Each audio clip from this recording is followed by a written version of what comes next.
You are special.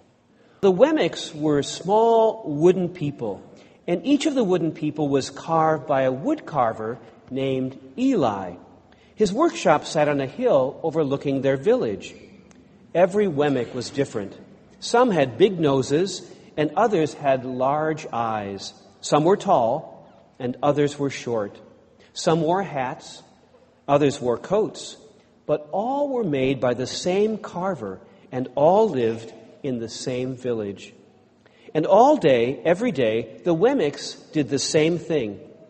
They gave each other stickers.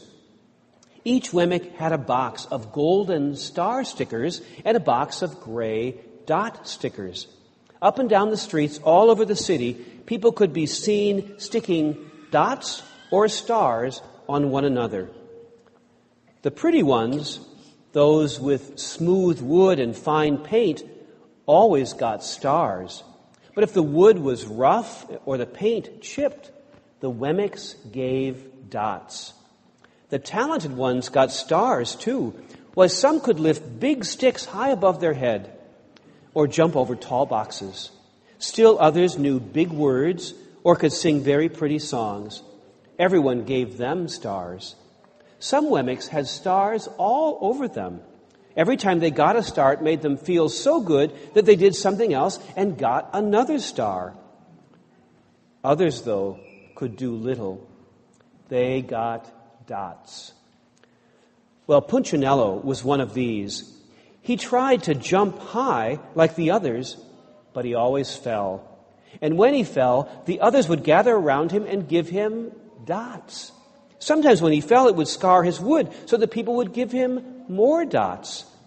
He would try to explain why he fell and say something silly, and then the Wemmicks would give him more dots. After a while, he had so many dots, he didn't even want to go outside. He was afraid he would do something dumb, like forget his hat or step in the water, and then people would give him another dot. In fact, he had so many gray dots that people would come up and give him a dot for no reason at all. He deserves lots of dots, the wooden people would agree. He's not a good wooden person. After a while, Punchinello believed them. I'm not a good Wemmick, he would say. The few times he went outside, he hung around other Wemmicks who had lots of dots. He felt better around them. Well, one day, Punchinello met a Wemmick who was unlike any he had ever met. She had no dots or stars. Her name was Lucia. It wasn't that people didn't try to give her stickers, it's just that the stickers didn't stick. Some admired Lucia for having no dots, so they would run up and give her a star, but it would fall off. Some would look down on her for having no stars, and they would give her a dot. But it wouldn't stay either. That's the way I want to be, thought Punchinello. I don't want anyone's marks. So he asked the stickerless Wemmick how she did it. Oh, it's easy, Lucia replied. Every day I go see Eli. Eli? Yes, Eli, the woodcarver. I sit in the workshop with him. Why? Well, why don't you go find out for yourself? Go up the hill. He's there. And with that, the Wemmick who had no marks turned and skipped away. But he won't want to see me, Punchinello cried out. But Lucia didn't hear. So Punchinello went home. He sat near a window and he watched the wooden people as they scurried around, giving each other stars and dots. It's not right, he muttered to himself, and he resolved to go see Eli. He walked up the narrow path to the top of the hill, and he stepped into the big shop. His wooden eyes widened at the size of everything. The stool was as tall as he was. He had to stretch on his tiptoes to see the top of the workbench. a hammer was as long as his arm. Punchinello swallowed hard. I'm not staying here, and he turned to leave. And then he heard his name. Punchinello. The voice was deep and strong. Punchinello stopped. Punchinello, how good to see you. Come, and let me have a look at you. Punchinello turned slowly and looked at the large bearded craftsman. You know my name? The little Wemmick asked. Of course I do. I made you. Eli stooped down and picked him up and set him on the bench.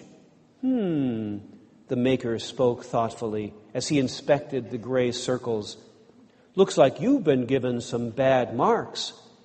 I didn't mean to, Eli. I really tried hard. Oh, you don't have to defend yourself to me, child. I don't care what the other Wemmicks think. You don't? No. And you shouldn't either. Who are they to give stars or dots? They're Wemmicks, just like you. What they think doesn't matter, Punchinello. All that matters is what I think. And I think you are pretty special. Punchinello laughed. Me? Special? Why? I can't walk fast. I can't jump. My paint is peeling. Why do I matter to you? Eli looked at Punchinello. He put his hands on those small wooden shoulders and he spoke very slowly. Because you're mine. That's why you matter to me. Punchinello had never had anyone look at him like this, much less his maker. He didn't know what to say. Every day I've been hoping you would come, Eli explained. I came because I met someone who has no marks. I know. She told me about you. Why don't the stickers stay on her? Because she has decided that what I think is more important than what they think. The stickers only stick if you let them. What? The stickers only stick if they matter to you. The more you trust my love, the less you care about the stickers. I'm not sure I understand.